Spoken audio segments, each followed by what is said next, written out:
Depuis maintenant 16 ans, Corps du Monde a des actions au Sénégal, à Madagascar et à Haïti. Régulièrement, nous nous rendons dans ces trois pays. Au mois d'octobre et novembre dernier, Patrick, Hélène, Jean-Pierre, Philippe, Jean-Yves et Marianne se sont rendus à Madagascar. Le dernier voyage dans ce pays remonte à 2019. Depuis 2 ans, suite au confinement, il n'était pas possible d'y venir. Madagascar est un très grand pays avec de grandes distances à parcourir. Corps du Monde a des actions de Majinga dans le nord du pays à Androka, à la pointe sud de l'île. Les routes ne sont pas très bonnes et c'est un euphémisme de le dire. Ce qu'en dit Patrick dans son compte-rendu.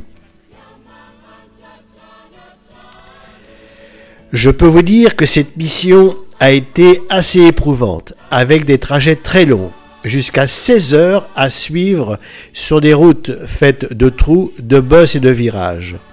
Une chose est certaine, les rencontres et les actions financées par Corps du Monde effacent les quelques souffrances.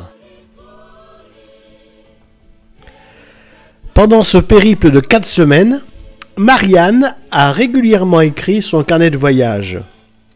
Ce sont ces textes qui vont servir de fil conducteur à ce film. Le mardi 18 octobre, Antsobolo, La Corrière.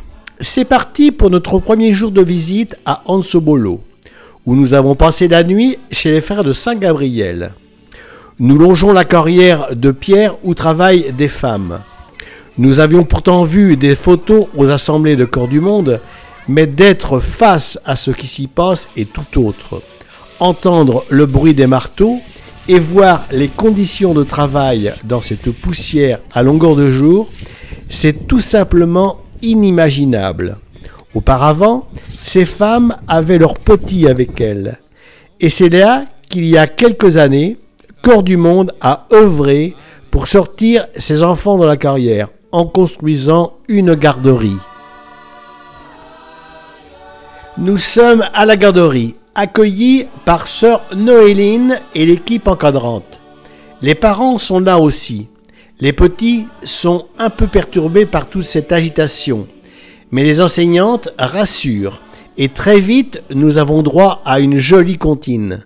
Ces personnes font un travail extraordinaire pour l'apprentissage de la socialisation.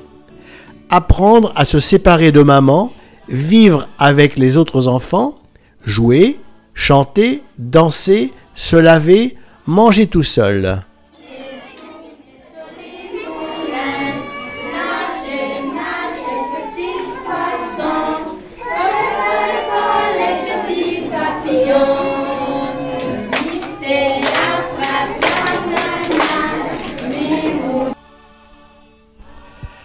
À 2 pas de la garderie, les enfants les plus démunis, environ une 60aine, sont regroupés sous un genre d'appentis en bois pour manger leur seul repas de la journée.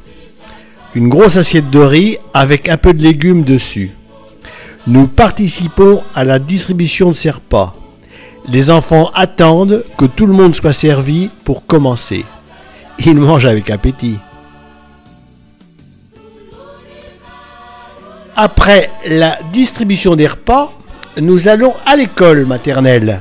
Cette classe des tout-petits est juste à côté de la garderie.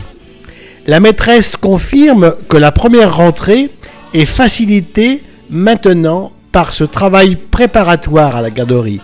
Moins de pleurs, meilleure disposition pour rentrer dans les apprentissages. Dans l'après-midi, nous retrouvons ces enfants dans leur petit uniforme rose.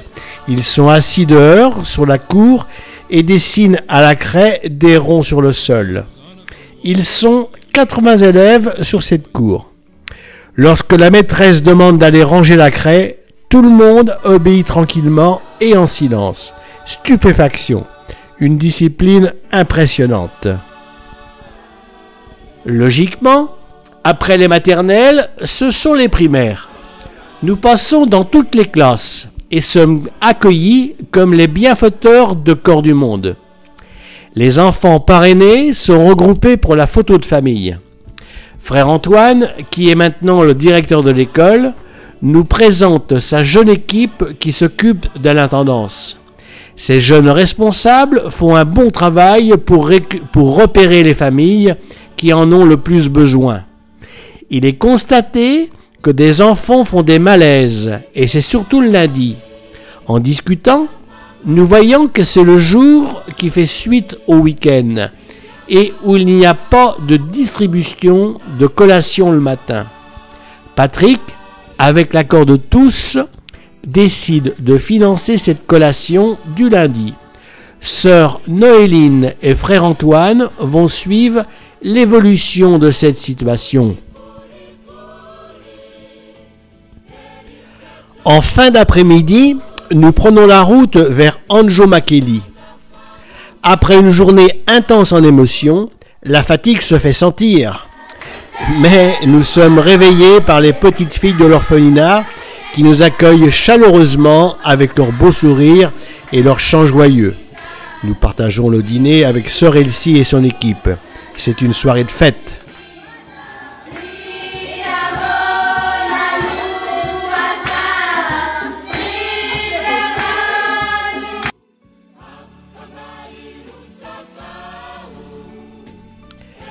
Mercredi 19 octobre. Nous abordons notre deuxième journée de visite. Nous allons visiter l'école Sainte-Anne, qui se situe près de l'orphelinat de sœur Elsie. 430 élèves sont sur la cour, joyeux de voir les vasards. Ils courent dans tous les sens pour suivre notre photographe Philippe. Parmi tous ces enfants, un tout petit attire notre attention. Son visage est triste, ses yeux sont dans le vide. Un enfant qui, selon sa taille, semble âgé de 3 ans. Nous parlons à la maîtresse qui nous apprend que cet enfant a 6 ans. Stupéfaction. Dans l'après-midi, nous prenons la route d'Antsirabe, 4 heures de trajet. Nous découvrons de superbes paysages, rizières en escalier. Nous voyons aussi beaucoup de gens dans les champs à travailler la terre avec seulement une pelle dans les mains. En arrivant chez les jeunes filles, petites filles de l'orphelinat d'Anjo Makeli, devenues grandes, nous sommes accueillis chaleureusement et vivons une superbe veillée. Nous partageons un excellent repas, puis chacune parle de son parcours. Plusieurs font des études dans l'enseignement, l'agronomie, l'hôtellerie ou la restauration. Sœur Elsie a à cœur d'aider ces jeunes filles à se lancer dans la vie. Elles ont un logement indépendant, font leurs courses, leur cuisine. Durant cette soirée, beaucoup de rires, de joie autour de papa Jean-Pierre. Jean-Pierre est venu plusieurs fois faire des séjours à l'orphelinat et il a donné des cours de français à plusieurs d'entre elles. Jeudi 20 octobre. Dès le matin, nous prenons la route vers Vinaninoni. Les jeunes filles profitent du véhicule pour rejoindre leur école. Joyeuse équipe. Nous sommes 16 dans le véhicule. Chante Rossignol, chante-toi qui a le corps gai, il y a longtemps que je t'aime, jamais je ne t'oublierai. L'ambiance de la veille au soir est toujours dans les cœurs. Nous déposons les jeunes filles à l'école. Et puis, changement de musique. Panne du véhicule. On attend, nous croyons la panne réparée. Quelques mètres plus loin, repanne. Cette fois-ci, les symptômes sont un peu alarmants. Sœur Elsie bondit du véhicule avec Dieudonné, notre guide, qui est bien embêté de la situation. Il faut prendre une décision. Notre véhicule doit être immobilisé pour être réparé.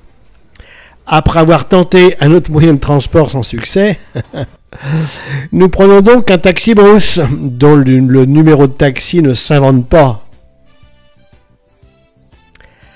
Après toutes ces péripéties, nous arrivons à l'orphelinat de Vinaninoni. Beaucoup d'émotions se dégagent dès notre descente du véhicule. Les retrouvailles avec papa Jean-Pierre, pour celles qui l'ont connu, sont là aussi très émouvantes. Il était temps d'arriver, car l'orage éclate. Nous partageons un dîner joyeux avec les sœurs et les prêtres avec un petit coup de rhum apporté par sœur Elsie. On rigole. Un peu de sérieux tout de même, avec un temps d'échange et de partage, sur l'identité de chacun. Nous nous remercions mutuellement de l'enrichissement de cette rencontre. De bon matin, à la Queue-leu-leu, nous partons de Vinaninoni pour 1h30 de marche vers le village de Amboikambana pour l'inauguration de l'école. En arrivant dans ce lieu très retiré, inaccessible en véhicule, l'accueil y est, comme partout, très chaleureux. C'est la fête au village et nous étions très attendus. Les enfants nous avaient vus arriver de loin. Les responsables de l'école, avec sœur Marie-Louise, nous ont préparé un petit goûter. Nous entrons vite en relation. Un gros cœur se dessine sur le tableau de l'école avec l'inscription « Cœur du monde » écrit d'un côté en français et de l'autre en malgache. Le ton est donné pour vivre le moment fort de l'inauguration. Le ruban officiel est coupé par Patrick, qui dévoile ensuite la plaque du nom de l'école. École privée Saint-Benoît, financée par Cœur du monde. La messe est célébrée par le père Rodolphe et animée joyeusement par les jeunes du village. Comment vous avez construit en sachant toutes les difficultés que vous avez pour amener les matériaux, pour mettre en œuvre ce travail, et nous sommes touchés de voir votre réalisation.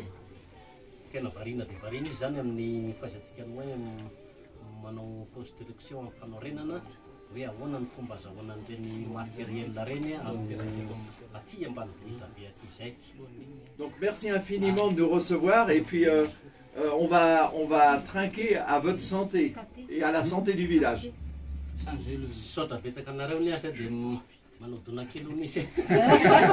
À la vôtre. Merci Patrick.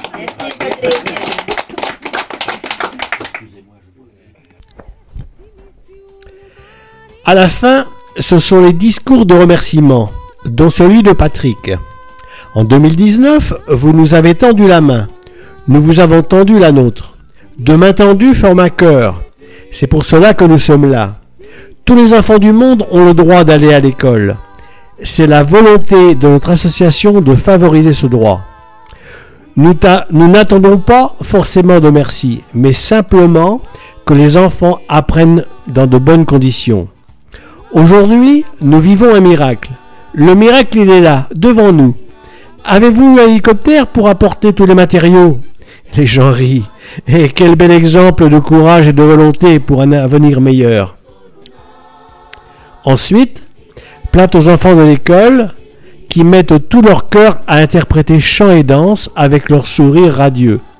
On voit qu'ils veulent nous faire plaisir, c'est merveilleux. Puis, les villageois qui vivent dans une grande pauvreté sont heureux de nous offrir un peu de ce qu'ils ont. Un joli chapeau, puis des denrées qu'ils produisent, pommes de terre, maïs, riz, poulet, encore une très belle journée. Elle se termine par la photo de famille avec enfants, villageois, membres de Cœur du monde, autour d'un grand corps dessiné au sol. Après être redescendus d'Amboikambana, nous passons la nuit à Vinaninoni. Dès le lendemain matin, grand rassemblement chez les sœurs. Tous les enfants de l'école, les enseignants et quelques personnalités de Vinaninoni sont là pour l'inauguration du dispensaire qui jouxte la maison des sœurs et l'orphelinat. Ensuite, nous partons tous vers l'école Sainte-Catherine pour inaugurer les nouvelles classes. Nous reprenons le rituel de la veille en coupant le ruban officiel. Hélène découvre la plaque de ce nouveau bâtiment baptisé Saint-Joseph, qui compte 8 classes supplémentaires. Le logo de Cœur du monde est ensuite pointé par Patrick, aidé par une charmante petite fille. Dans son discours, Patrick remercie tous ceux qui se sont investis dans ce projet de construction. Lorsque nous sommes venus la première fois ici, il y a 5 ans, c'était un navire. Aujourd'hui, c'est un paquebot. C'est merveilleux. C'est comme le premier chant que vous avez interprété tout à l'heure, où malgré les tempêtes, malgré les vagues et le vent, le bateau continue d'avancer. Et il s'est transformé en un grand paquebot où de nombreux enfants apprennent à lire à écrire, à compter et à s'instruire tout simplement. Patrick remercie aussi chaleureusement les parents des élèves. C'est grâce à vous et à vos efforts que vos enfants peuvent aller à l'école. Si nous construisons des classes et qu'il n'y a pas d'élèves à l'intérieur, ça ne sert à rien. Parlez-en autour de vous afin que toujours plus d'enfants puissent aller à l'école. Ce sera la plus belle des choses. L'après-midi est très festif. C'est la grande kermesse. Toutes les classes ont préparé une chorégraphie, des plus petits jusqu'aux plus grands. Nous n'avons pas vu la journée passer et ce n'est pas fini. En arrivant à la maison, les filles nous invitent dans leur grande salle où elles nous ont préparé des belles surprises.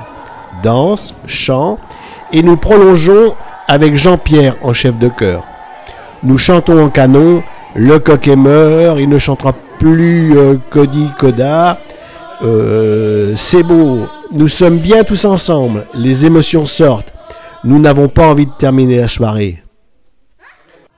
Après Vinaninoni, cap au sud, direction Fianna Rantsoa. 10 heures de trajet, parsemé de trous et de bosses. La route, la seule qui traverse le pays du nord au sud, est très dégradée. Nous sommes vraiment contents d'arriver chez les sœurs de leur maison, où de bonnes brochettes nous attendent. Lundi 24 octobre, nous sommes au dispensaire Notre-Dame de Lourdes, à Fianna Rantsoa. Nous sommes dans une zone de pauvreté extrême, avec beaucoup d'enfants malnutris. Ce jour-là, les mamans arrivent avec leurs enfants pour la distribution d'un bol de bouillie enrichi composé de maïs, d'arachide, de lait et de sucre. 35 enfants y sont inscrits. Les enfants y sont pesés chaque mois et en fonction de la courbe de poids, la sœur établit leurs besoins. La distribution a lieu 2 fois par semaine et la demande de sœur Charlène serait de passer à 3 fois. Les besoins sont importants. Il faudrait doubler ou tripler le nombre d'enfants. Les symptômes d'un enfant malnutri sont les pieds gonflés, les cheveux roux, ils sont tout petits. Nous considérons 2 formes de malnutrition, modérée ou sévère. Les mamans sont assises en extérieur sur des nattes. L'idéal serait que cette distribution ait lieu dans une grande salle. Distribution de médicaments. Il manque de médicaments au dispensaire. Des antidouleurs, des antibiotiques, des vitamines, etc. C'est cher pour les familles. Certaines ne peuvent pas payer. Cœur du Monde va aider pour l'achat de médicaments. Sœur Charlène s'interroge sur la manière de pouvoir impliquer les jeunes mamans à participer à une activité en contrepartie de ce qu'elles reçoivent pour leurs enfants. Elles pourraient peut-être avoir une petite charrette pour vendre des choses à manger, ce qui générerait un peu de bénéfices. Le but serait de responsabiliser les mamans. Visite de l'école primaire Sainte-Victoire. Nous arrivons sur les applaudissements des 480 élèves, bien en rang sur la cour. Quel comité d'accueil! Nous passons ensuite dans quelques classes, où là, nous sommes accueillis avec les sourires et les chants, sauf chez les tout-petits, un peu craintifs devant les vasas. Superbe matinée. Après la visite de l'école Sainte-Victoire, nous nous déplaçons de quelques dizaines de mètres vers le collège Lucien Boto-Vazoa. 273 élèves nous accueillent sur la cour. Sœur Julia en est la directrice. Un groupe de choristes entonne un très beau chant. C'est magnifique. Dans la tête de Patrick, une idée fuse. Il faudrait leur demander s'il était possible de créer un hymne pour Cœur du Monde. Nous pourrions le diffuser à nos différentes manifestations en France. Ils veulent bien essayer. Il suffit de leur donner quelques mots-clés. Nous repasserons dans quelques jours. Dans son discours, Patrick précise que le rêve s'est réalisé. Le projet de Cœur du Monde était que les élèves du primaire puissent continuer leur scolarité au collège. Ce que nous souhaitons maintenant, c'est que vous travailliez bien pour ensuite avoir un métier. Suite à ces visites, nous nous sommes réunis avec Sœur Julia. Elle exprime le souhait d'améliorer la qualité d'accueil dans l'établissement, afin d'avoir 100 élèves de plus. Il nous faudrait des panneaux solaires pour développer l'informatique. Ce serait un atout supplémentaire pour attirer plus d'élèves. Sœur Julia remercie Corps du Monde pour cette collaboration. Nous nous sentons soutenus et sommes heureuses de cette fraternité. Cela nous donne la force pour continuer notre mission. Patrick rajoute que malgré cette pauvreté extrême, nous voyons des sourires. Merci à vous, les sœurs, d'être sur place à faire tout ce travail. Mardi 25 octobre, nous quittons Fianarantsoa pour nous acheminer vers le sud, vers Androka. Nous profitons de ce long trajet pour faire quelques visites touristiques de ce très beau pays. Les paysages font de plus en plus place aux rizières et nous découvrons aussi la couleur naturelle des roches rouges. Nous visitons la réserve d'Anja. C'est une petite terre protégée à Madagascar. Elle a été créée par une communauté villageoise qui la gère entièrement. Elle est tournée à la fois vers la conservation de la nature, le tourisme et le développement économique de la localité. Nous y avons découvert les plus célèbres lémuriens de Madagascar. Très belle visite. Nous poursuivons notre descente vers Androka et faisons escale au parc national d'Isalo, situé dans une région sèche sur un plateau continental. Ce parc offre de beaux paysages incontournables. Nous y avons vu beaucoup de végétation et même des piscines naturelles pour se rafraîchir. Sur la route d'Androka, nous quittons Tuluéar vers 5 heures du matin. Nous avons le sentiment de traverser le désert de Madagascar en 4x4 et sur des pistes ensablées. Plus de 10 heures de trajet. À notre arrivée, les jolis sourires des sœurs et des enfants pensionnaires nous attendent.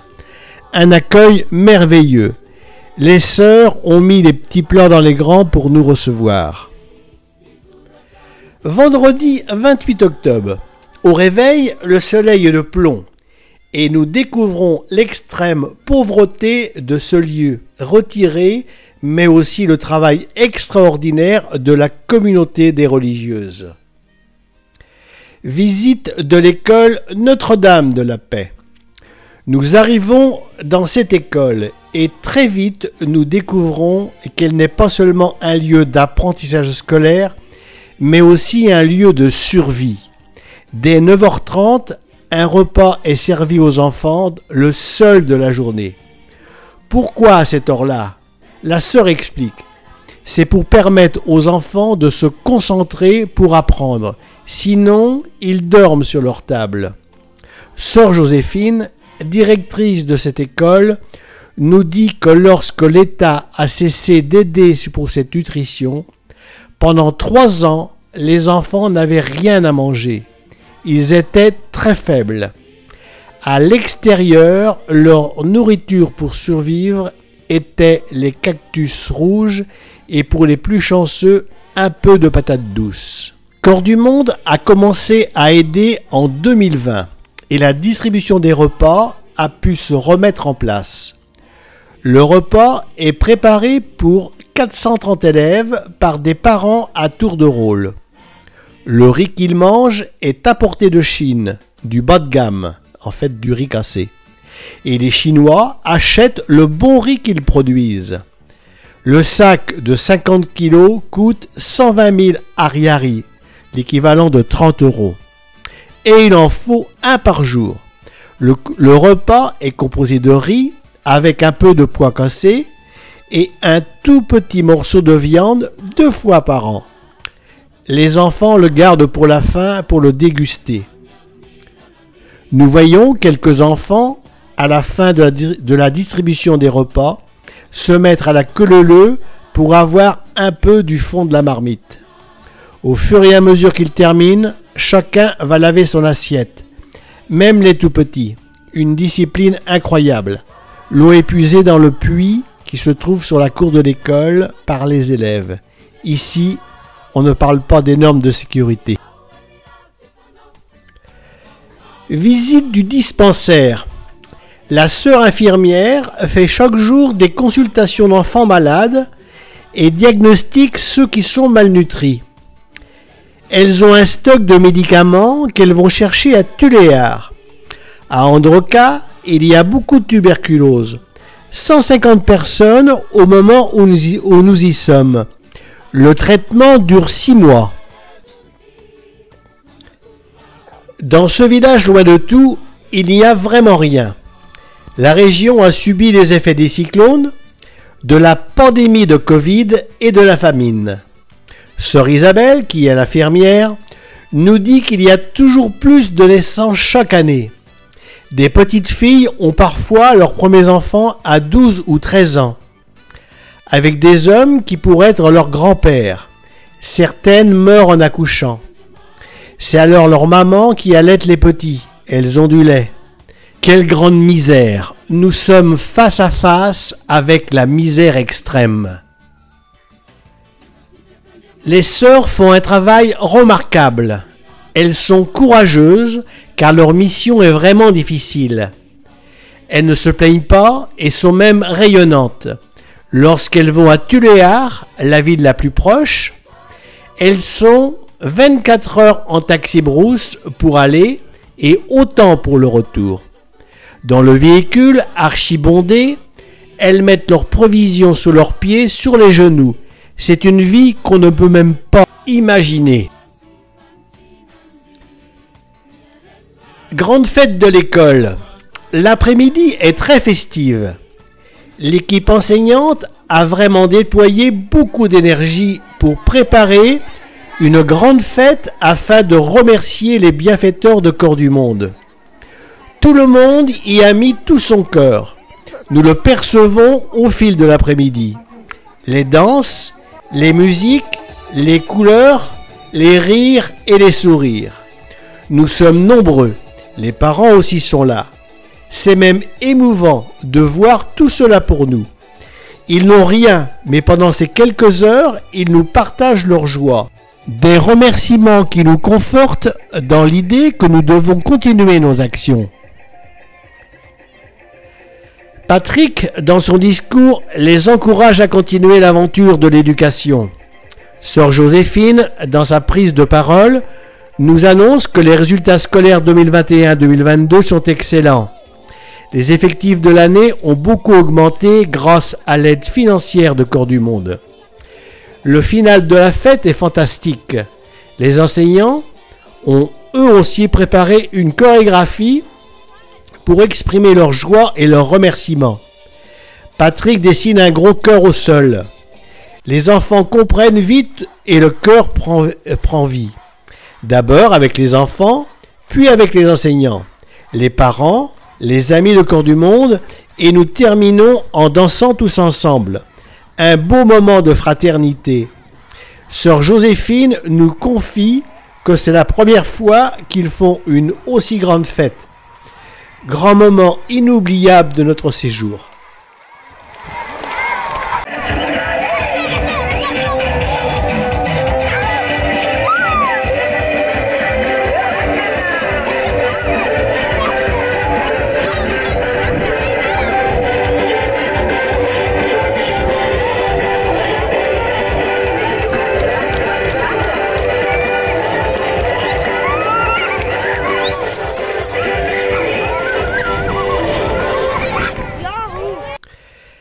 Le lendemain 29 octobre, nous faisons une immersion dans le village, où là nous voyons la grande pauvreté. Les gens n'ont vraiment rien et vivent dans la poussière, dans des cabanes en bois. Au sol, ils fabriquent des tapis avec des sacs de ciment récupérés qu'ils cousent ensemble. Les rues sont délimitées par des cactus. Nous croisons des petits qui ont ramassé le fruit rouge des cactus pour se nourrir. Ce sont les mêmes enfants que nous avons vus la veille à l'école, mais l'uniforme masque bien la misère. Nous visitons toutefois, au milieu de ce village, un jardin tenu par les membres d'une famille qui ont un contrat avec le PAM, Programme Alimentaire Mondial, une ONG, et bénéficient de l'eau gratuitement. Un peu plus loin, nous voyons l'hôpital public et nous sommes horrifiés. L'image est stupéfiante. Les malades sont au sol dans un état d'insalubrité indescriptible. La sœur nous dit même que ça ressemble plus à un abattoir désaffecté. Au retour de cette visite, des questions sont échangées avec les sœurs. Que peut-on entreprendre devant un tel désastre? Aider à financer un puits? Comment les aider à se développer sans tomber dans le tout donner et qu'ils soient dans le tout attendre? En échangeant, nous pensons que c'est par l'éducation et la santé que les mentalités peuvent évoluer. Il nous faut continuer dans ce sens. Dimanche 30 octobre. En sortant de chez les sœurs, une vieille dame est là, recouverte de morceaux de tissu. On ne peut pas parler de vêtements. Elle est là pour mendier. Elle a faim. Ses ongles sont rougis car elle a décortiqué les fruits des cactus. Ce sont des faits réels, très durs à regarder en face. Nous échangeons à nouveau avec sœur Joséphine et le prêtre du village, et nous émettons l'idée de lancer un projet de jardin autour du presbytère. Il y a du terrain, un puits pas très loin, l'idée va faire son chemin. Androka, village désertique. Nous devons soutenir les sœurs qui font un beau travail. Elles sont heureuses que nous soyons venus jusqu'à elles et nous remercient chaleureusement en partageant le gros gâteau dominical et la chorégraphie qui va avec. Ici ou là, c'est bon de sentir du soutien. Après Androka, direction Tuléar, une étape avant Fianarantsoa. La journée a été remplie de péripéties. 15 heures de 4x4. Parcours parsemé d'embûches. On commence avec le moteur qui chauffe. Il faut lui mettre de l'eau tous les quarts d'heure. Ensuite, c'est la courroie qui casse. Et puis l'orage qui déverse des quantités de pluie impressionnantes. Sur la piste, nous traversons des cuvettes remplies d'eau. Quel périple! Bravo à notre chauffeur car ce fut un trajet extrêmement difficile.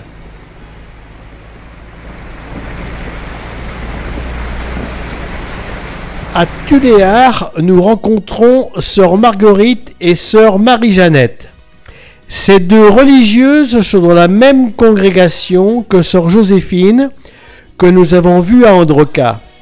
Elles soutiennent les missions de ce lieu retiré et ont bien conscience des difficultés. Nous échangeons sur leurs différents besoins. Construction de classes pour le secondaire, agrandissement du dispensaire pour un meilleur suivi des malades, apporter des aides supplémentaires pour la nutrition, etc., etc. Patrick remercie les sœurs pour la confiance qu'elles accordent à Corps du Monde et pour la qualité de la collaboration. Le mercredi 2 novembre, nous allons vers Fianarantsoa. Nous reprenons la route. Elle est bien évidemment aussi longue qu'à l'aller. Nous roulons toute la grande journée. Le lendemain, le jeudi 3 novembre, notre premier rayon de soleil de la journée, nous le trouvons à l'école de Fianarantsoa, où nous avons rendez-vous avec les enseignants et le petit groupe de choristes qui, il y a une semaine, nous avait promis la réalisation d'un hymne pour Corps du Monde. Ce sont pourtant les vacances scolaires, mais enseignants et enfants sont là pour nous faire découvrir leur création. C'est magnifique. À tous les enfants et les pays du monde, on va lutter et bâtir un monde meilleur. C'est un hymne prometteur qui va enchanter nos rencontres à corps du monde. Et lorsque nous le chanterons, nos deux mondes seront très proches malgré la distance. Cet hymne est aussi un encouragement à continuer nos actions pour contribuer au développement.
Retour à Antsirabe.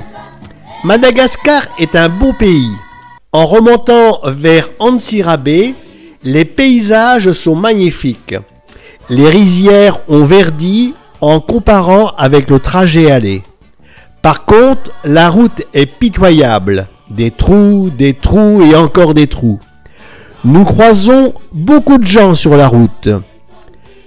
Des hommes qui poussent des chariots surchargés. C'est si lourd que pour décupler leur force, ils poussent avec leur tête. Des femmes reviennent des champs ou du marché avec leur panier sur la tête et font des kilomètres à pied. Nous croisons aussi des enfants sur le bord de la route.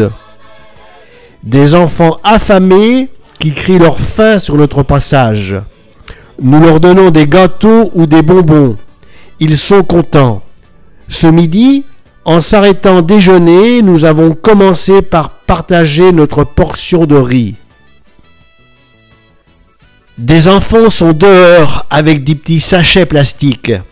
Impossible de s'en mettre plein le ventre devant une telle misère. Nous arrivons à Antsirabe sous la pluie. Il y a eu un gros orage l'après-midi. Les rues sont inondées. Les gens pataugent dans la boue. Les eaux ne s'écoulent pas. Où vont-ils se mettre à l'abri? En arrivant chez les sœurs, nous retrouvons de beaux rayons de soleil dans les sourires des jeunes filles. Ça fait du bien après toutes ces situations croisées dans la journée. Vendredi 4 novembre, nous sommes toujours à Antsirabe. Petit déjeuner riche en échanges ce matin. Nous discutons de la vie de Madagascar, des réalités du pays, des abus des pays riches qui profitent des pauvres. Les Chinois qui viennent inciser les arbres pour récupérer la résine. Le tourisme sexuel. C'est honteux et pourtant bien réel. Après le petit déjeuner, nous visitons des ateliers d'artisanat qui font vivre la région. Tout d'abord, nous entrons dans un atelier de fabrication d'objets miniatures réalisés avec de la récupération. Des vélos, des voitures, des taxis-brousses, etc. Nous visitons également un atelier de broderie où des femmes réalisent de jolis motifs représentant des scènes de vie malgache. C'est magnifique. Nous assistons également à une démonstration d'utilisation de cornes de zébu. Beaucoup d'objets sont créés à partir de ce matériau. Colliers, boucles d'oreilles, petits bols, couverts à salade, etc. D'autres réalisations sont élaborées avec des pierres précieuses ramassées dans le pays. Ici, rien ne se perd.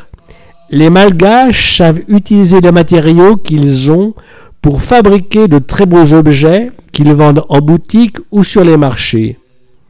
Nous visitons aussi un atelier de fabrication de marmites en aluminium. Les conditions de travail y sont difficiles. Tout est artisanal. L'alu est chauffé à 800 degrés. Les gars sont pieds nus, sans aucune protection.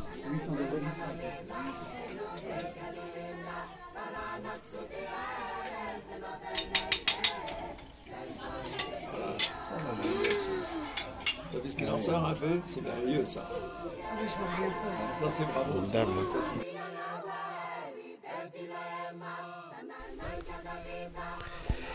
Samedi 5 novembre, retour à l'orphelinat d'Anjo Makeli. Nous y sommes pour plusieurs jours. Aujourd'hui, c'est journée sans voiture. Ouf!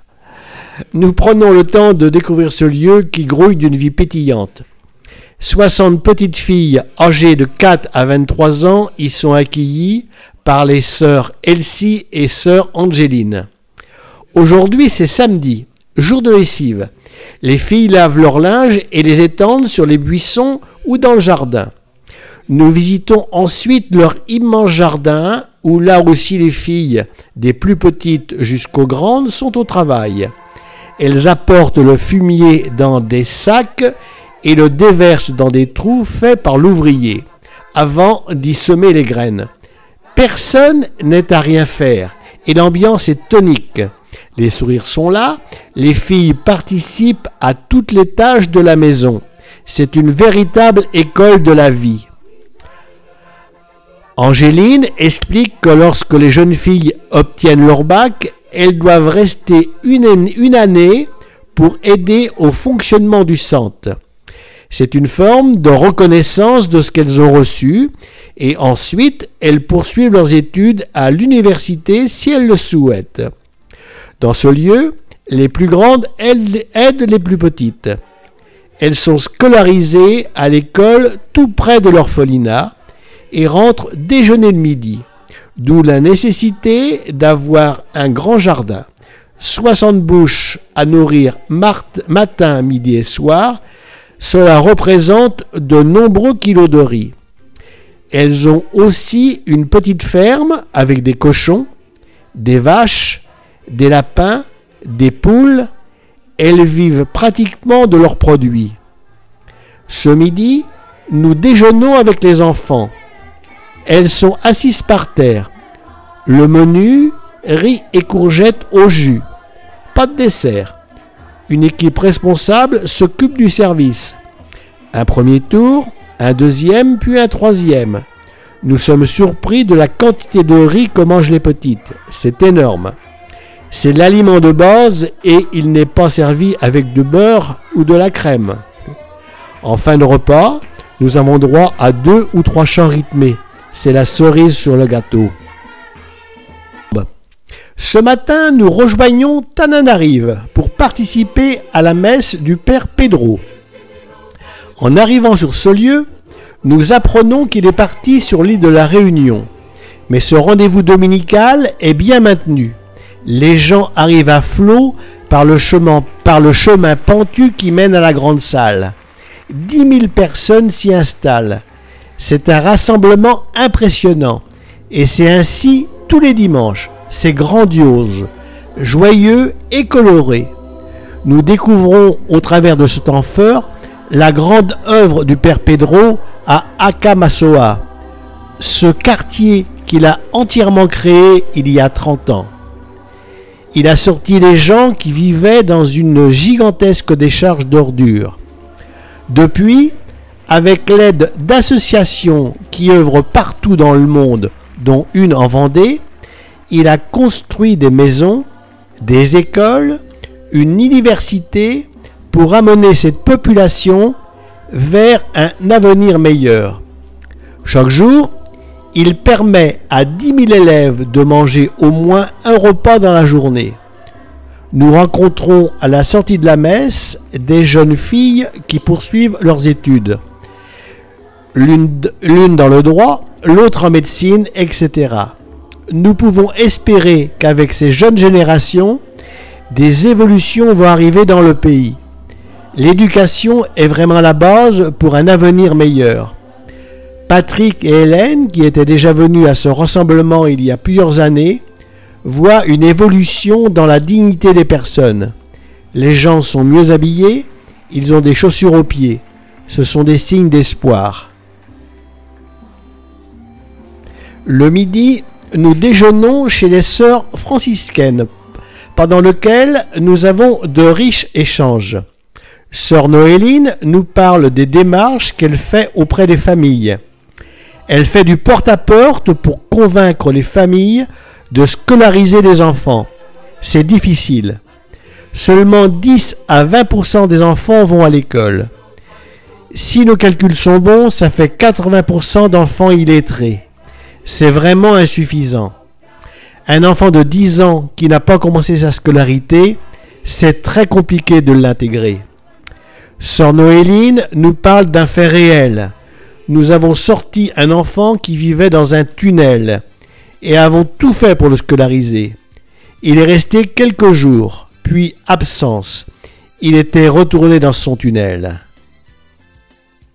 Lundi 7 novembre. Très tôt le matin, notre groupe se divise. Patrick et Philippe prennent la route de Tamatave.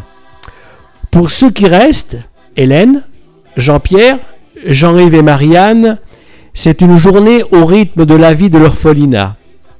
Les petites partent à l'école et nous partons à pied vers le village d'Anjo Makeli. Nous croisons beaucoup de visages et percevons aussi ce qui fait leur vie au quotidien. Les gens n'ont que le souci de se nourrir le jour même. Notre séjour à Madagascar se termine. Dans quelques heures, nous allons prendre notre avion pour la France. Nous venons de vivre un voyage exceptionnel. C'est un beau pays, mais la pauvreté est vraiment difficile à regarder en face. C'est dur, très dur. Nous y avons rencontré de belles personnes qui déploient beaucoup d'énergie et d'amour pour aider ce peuple en détresse. Nous avons croisé aussi beaucoup de visages tristes, accablés par la misère. Des enfants sans sourire, qui ont faim et soif. On ne revient pas de ce voyage sans se poser une multitude de questions. Pourquoi tant de différences sur cette planète ? Au retour, dans l'avion, des images reviennent en boucle. Par le hublot, je regarde les nuages. Ce ciel que nous sillonnons est le même pour tous, mais ce qui se passe au-dessous est vraiment inégal. Les actions de Corps du Monde sont vraiment utiles.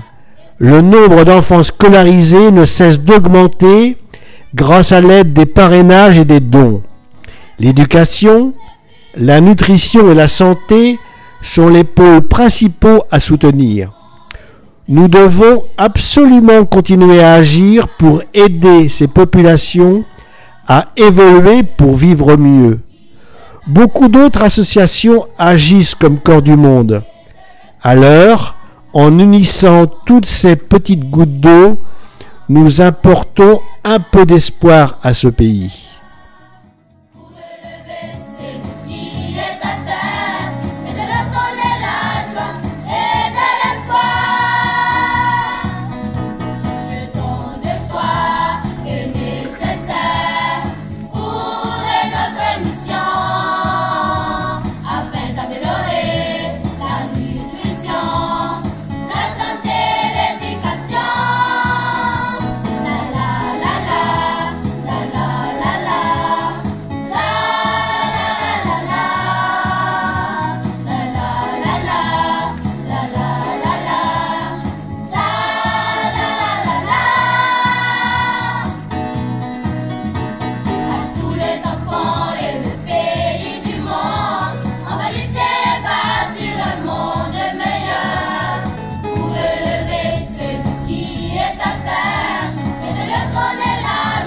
Et de l'espoir à tous les enfants.